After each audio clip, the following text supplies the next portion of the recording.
They told me love was supposed to set me free. Turns out, mine came with iron bars, glossy magazine covers, and a wedding ring no one was ever allowed to see. 5 years. That's how long I've been hiding in plain sight. 5 years of watching the man I love stand on podiums and stages, cameras flashing in his face, reporters shouting Mr. Harrison, America's most eligible bachelor, while his ring finger gleams empty under the lights. 5 years of being the invisible shadow in his penthouse, the husband who cooks dinner while the world drools over his single smile. His name is Ethan Harrison, the youngest tech CEO in New York, genius golden boy, face of a company worth billions.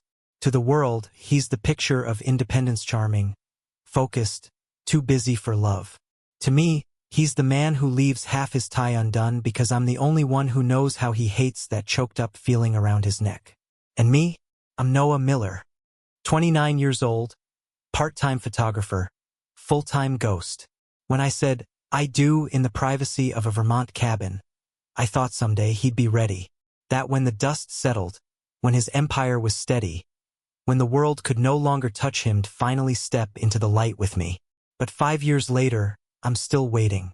And waiting has turned me hollow. The night it all broke started like every other. He came home past midnight, exhausted, his suit jacket draped over his arm, his eyes dimmed from endless meetings. I had dinner on the table, reheated twice already. You didn't have to wait, he murmured, dropping his briefcase on the counter. I smiled anyway, though it was thin. I always wait. He flinched, just a fraction. Enough to tell me he heard the weight behind my words. We sat across from each other at the dining table, the city skyline burning neon through the glass walls behind him. Ethan poked at the pasta I'd made, his fork clinking against the plate, silence stretching like barbed wire between us. Finally, I broke it. How long are you planning to keep this up? His eyes lifted, sharp. Noah. 5 years, Ethan. My voice cracked. Do you know how many times I've watched you smile on camera while some reporter gushes about how lucky the woman who lands you will be? Do you know how many times I've had to sit here, alone, while the whole damn country thinks you're untouchable? I'm protecting you. His voice snapped, harsher than I'd expected. It echoed off the glass, rattling inside me. I laughed, but it was bitter. Protecting me? Or protecting your image? His jaw tightened, the muscles flexing like he was holding back a storm. He didn't answer, and that silence, God, that silence hurt more than any insult could have. People think living in a penthouse with a billionaire husband must feel like winning the lottery. What they don't see are the nights like that one, me curled up on the couch with a blanket that smelled like him, while he sat across the city in a boardroom pretending I didn't exist. I loved him. I still do. But love with no voice?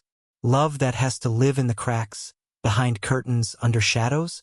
It drains you, slowly, quietly, until one day, you realize you're nothing but an echo of yourself. And I was tired of being an echo. It started with a job offer. A friend of mine, Julian, ran a small art gallery in Brooklyn.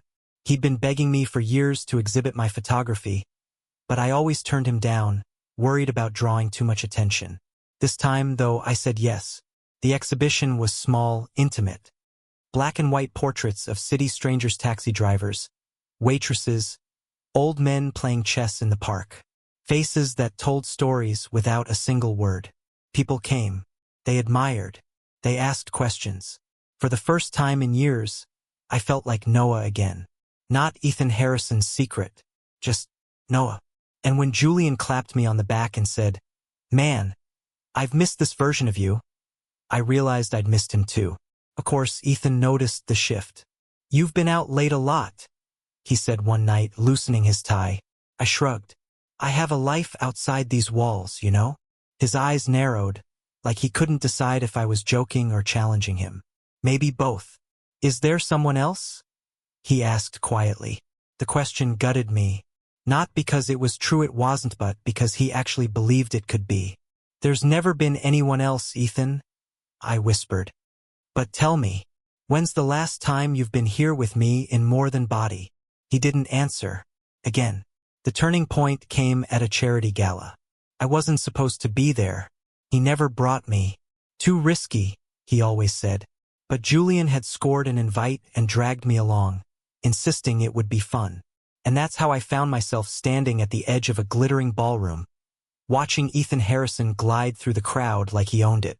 Cameras flashed, women in sequined gowns clung to his arm, investors shook his hand like he was the second coming of Rockefeller. And me? I was a ghost again, watching my husband smile for everyone but me, until our eyes met. For one split second, across the room, his smile faltered. His gaze softened. He looked at me like I was the only real thing in the room. But then someone touched his arm model, laughing, and he turned away. And something inside me snapped. I left before the gala ended. Walked straight out into the New York night, the cold biting my face, my chest burning with everything I'd swallowed for years. When Ethan finally came home, hours later, I was waiting. "I can't do this anymore," I said, before he could even open his mouth. He froze. "Noah, no. Listen to me. I love you, but I can't keep being your secret. I can't keep waiting for a tomorrow that never comes. Either we start living the truth or—" My throat tightened. "Or I walk." His face crumpled just for a second. Then the CEO mask slid back into place. "You don't understand what's at stake." "I understand perfectly." My voice shook, but I didn't care. "I just don't think you love me enough to risk it." And then I walked past him into the bedroom, closing the door before he could see me break. That night, I lay awake staring at the ceiling, the city humming below us. I waited for him to come after me, to say something, to fight for me. He never did. And that silence, that was my answer. The morning after was worse. Ethan was already gone by the time I dragged myself out of bed. No note on the counter, no text on my phone. Just the faint smell of his cologne lingering in the air, mocking me. It hit me then, the truth I'd been trying not to face. Maybe he'd never choose me. Maybe his empire, his spotless reputation, his precious image meant more than the man waiting for him at home. I moved through the day like a ghost, made coffee, scrolled mindlessly through emails, tried to edit the photographs from my exhibition, but every face blurred together, empty. It was like my world had lost all sharpness, all focus. And then my phone buzzed. "Julian, you okay? Heard you left the gala early. Drinks tonight?" I almost said no. But the thought of sitting in that penthouse, waiting for a husband who might not even come home, made my chest ache. So I typed back, "Yeah, 8 p.m. at the usual place." The bar in Brooklyn was warm, loud, messy, the exact opposite of Ethan's polished world. Exposed brick walls, neon signs, bartenders who knew Julian by name. "You look like hell," Julian said as soon as I slid into the booth. "Thanks," I muttered, running a hand through my hair. He studied me for a moment, his sharp eyes narrowing. "It's him, isn't it?" I didn't answer. I didn't have to. Julian sighed, leaning back. "Noah, you've been disappearing for 5 years. I mean, I'm your friend. I respect your privacy, but damn, when are you going to start living for yourself?" His words stung because they were true. "I love him," I said quietly. "Love shouldn't feel like this," Julian shot back. "Love isn't supposed to make you smaller." I swallowed hard, blinking against the burn in my eyes. And for the first time, I wondered if maybe he was right. When I got home that night, Ethan was there. Sitting on the couch, tie loosened, eyes bloodshot like he hadn't slept.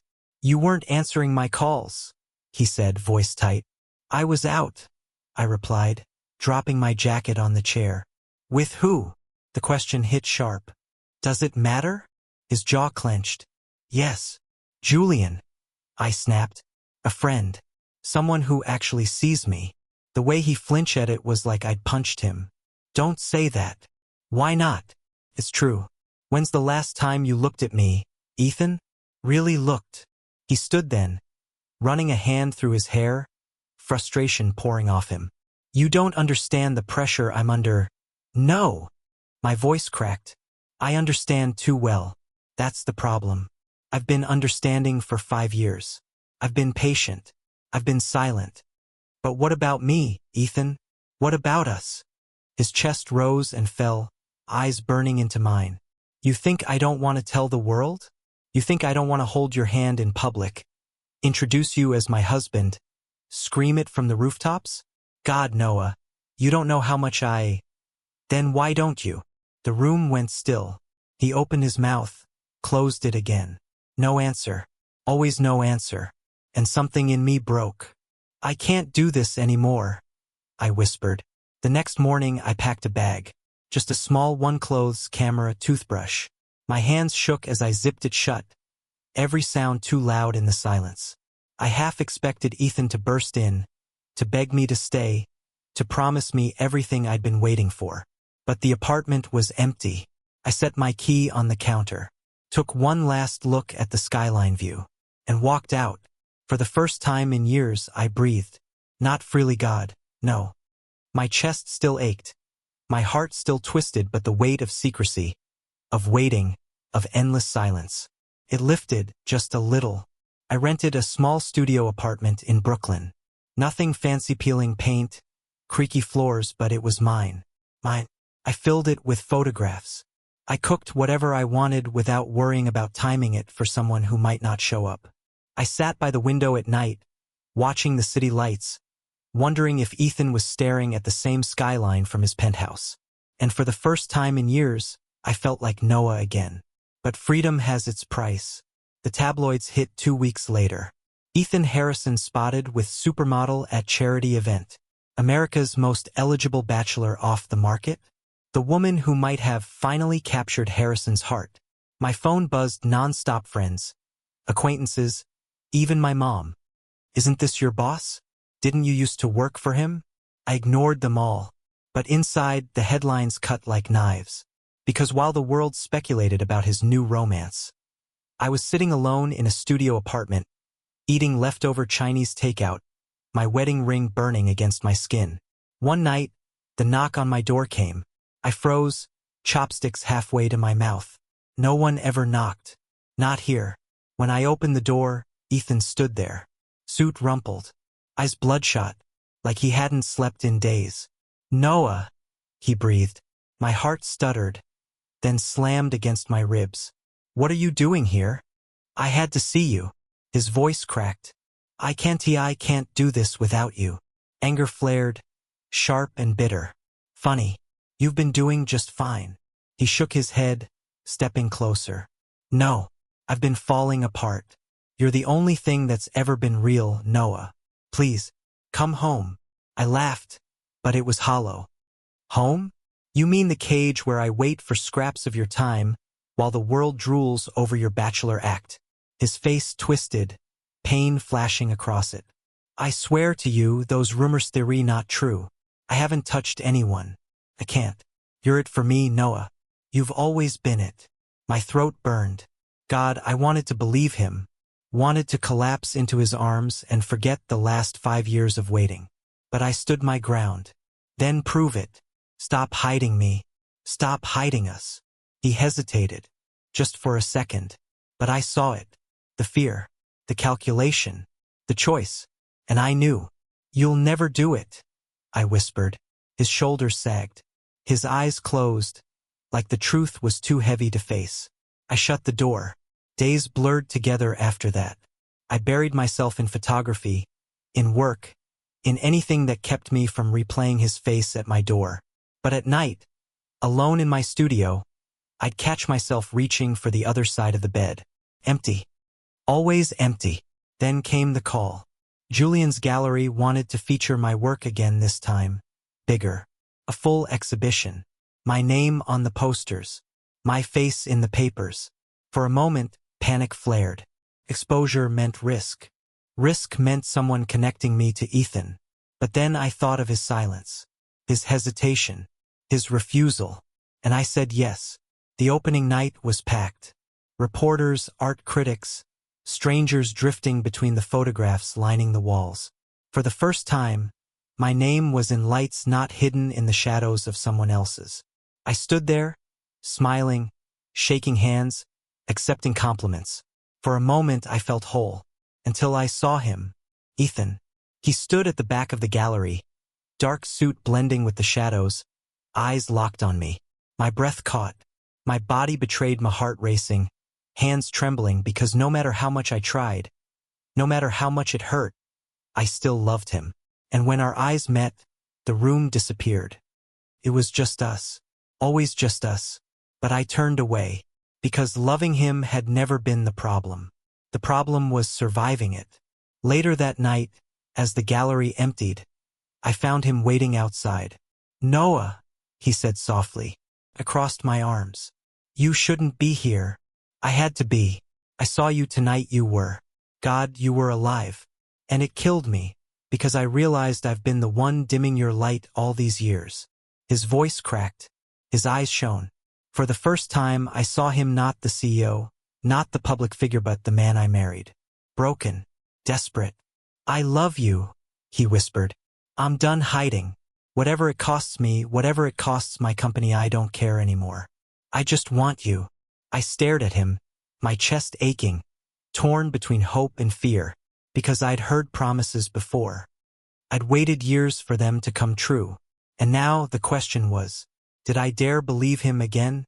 For days after the gallery, I waited for the other shoe to drop. Some part of me expected Ethan to vanish again, to let the moment outside that night dissolve into yet another promise left unkept. But he didn't. Instead, he called. He texted. He showed up. First, I ignored him. I'd built my walls too high, too carefully, to let them crumble so easily. But he was relentless. "I'm serious this time. I'll prove it to you. Please, Noah. Just don't give up on me yet." Every message cut deeper, because I wanted to believe him. God, I wanted to. But belief is a dangerous thing when you've been burned this many times. It was a Friday afternoon when everything changed. I was at the studio, editing prints for a client, when Julian burst in, phone in hand. "Noah," he said, breathless. "You need to see this." I frowned, wiping my hands on my jeans. "What is it?" He shoved the phone toward me. A news clip. Ethan Harrison standing on a stage at some tech summit, cameras flashing all around him. "This company has been my life's work," he was saying, voice steady, controlled. "But there's something I've been hiding.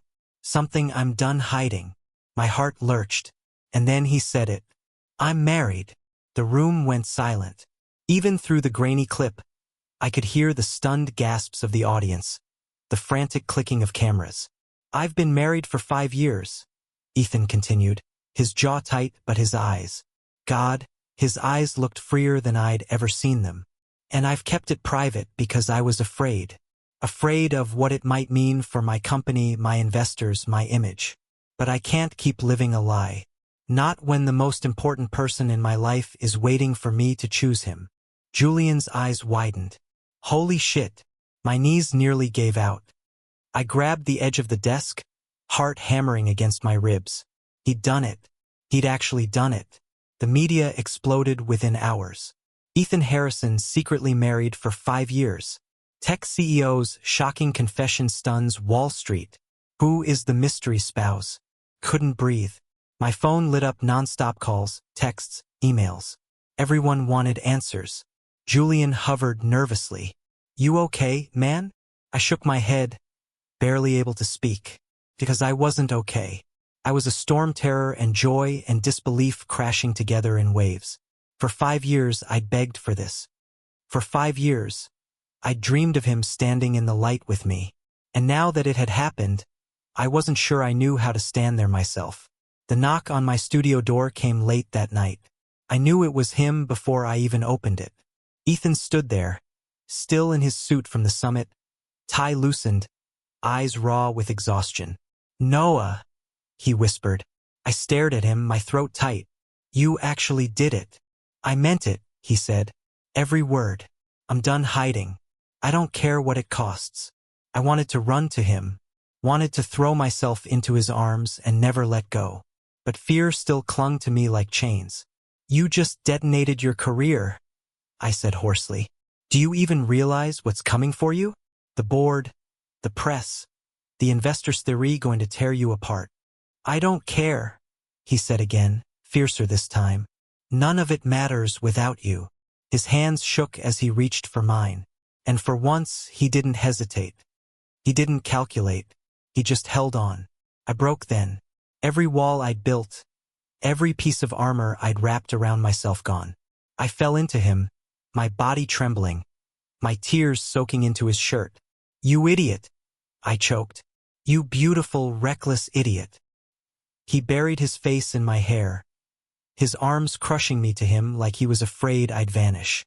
"I love you," he whispered. "I've always loved you, and I'll never hide it again."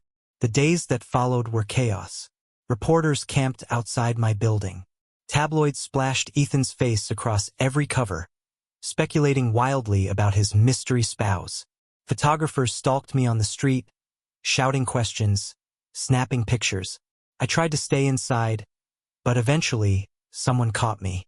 A blurry shot of me leaving the studio, camera bag slung over my shoulder, made its way online. Is this Ethan Harrison's husband? By morning, my name was trending. Panicked. My phone buzzed nonstop, strangers, journalists, old friends, people I hadn't heard from in years. Some messages were supportive. Others were less kind. I sat on the floor of my apartment, knees pulled to my chest, scrolling through headlines until the words blurred.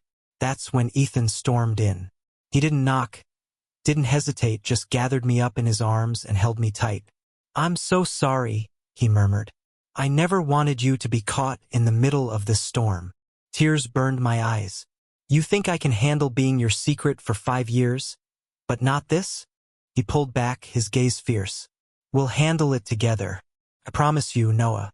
Whatever comes, we'll face it side by side." And for the first time, I believed him. But the world is cruel. Within a week, the backlash began. Stock prices dipped. Investors whispered about reputational risk. Old rivals resurfaced, painting him as reckless, unreliable. And through it all, the press tore into me, digging into my past, my work, my family. I became the scapegoat, the nobody who had trapped America's golden CEO. One night, as I scrolled through yet another hateful article, my chest grew so tight I could barely breathe. "This is killing him," I whispered. "I'm ruining everything he's built." Ethan looked up from the couch, where he'd been reading board reports, his own face drawn with exhaustion. "Don't you dare say that." "But it's true," I said, voice cracking. "They hate me. They're blaming me. You could lose everything." He crossed the room in 2 strides, kneeling in front of me, his hands firm on my shoulders. "Listen to me. I don't give a damn about the money, or the company, or the investors. If I lose them all but keep you, I win." His voice was steady, certain. And in that moment, I realized something. The fear, the calculation, the endless hesitation, it was gone. This was the man I married. Finally unchained. The final blow came at a board meeting. Ethan asked me to come with him. "I need you there," he said. I hesitated. The idea of sitting in a room full of people who despised me made my stomach churn.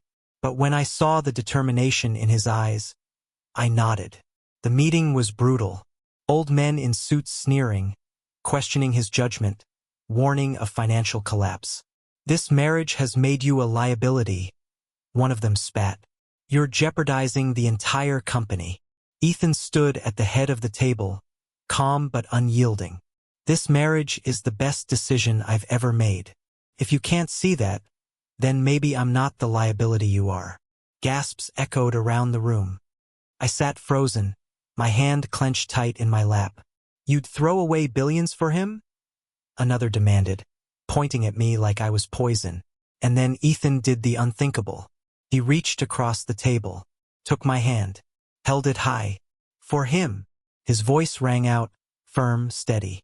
"I'd throw away the world." The room erupted, shouts, protests, chaos. But I couldn't hear any of it, because all I could feel was his hand in mine, steady and sure. And for the first time in 5 years, I wasn't a secret. I was his. The fallout was immediate. News outlets dissected every second of that board meeting, playing clips of Ethan holding my hand like it was some kind of scandalous crime. Investors panicked. Rivals circled like vultures, and the hate for me multiplied. I couldn't step outside without cameras flashing, voices shouting questions like knives. How long have you been married? Did you trick him into this? Are you responsible for the stock drop? At first, I tried to hold my ground. I told myself it didn't matter, that what mattered was Ethan standing by me. But there are only so many headlines you can read about yourself before they start to sink in. One night, I sat curled on the floor of our apartment, my phone screen glowing with venomous comments. Gold digger. Homewrecker.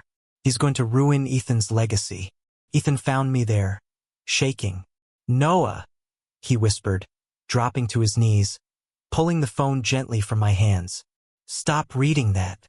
They hate me, I choked. They all hate me. They don't matter, he said fiercely. You matter. To me. My vision blurred with tears. What if they're right? What if I ruin everything for you? He cupped my face, forcing me to meet his eyes. You could never ruin me. You're the only reason I've survived this long. I broke then, sobbing into his chest as he held me tight, whispering again and again.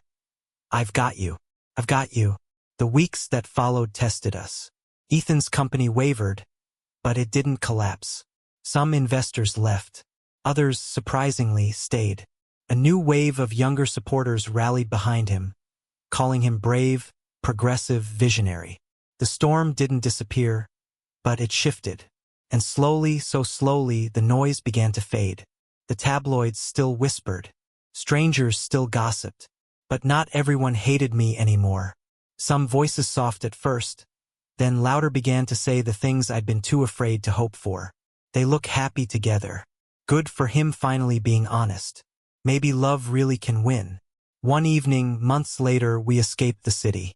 Ethan drove us upstate, to that same Vermont cabin where we'd first said, I do. The place was smaller than I remembered, dustier. But the memories clung to the walls, the smell of pine, the worn quilt on the bed, the quiet safety of it all. We built a fire, cooked dinner together. And for the first time in what felt like forever, it was just us. No cameras, no headlines, no secrets. As we sat on the porch, stars scattered above us, Ethan reached for my hand. Do you remember our vows? He asked softly. I smiled faintly. Of course I do. I've been thinking about them, he said, his thumb brushing over my knuckles.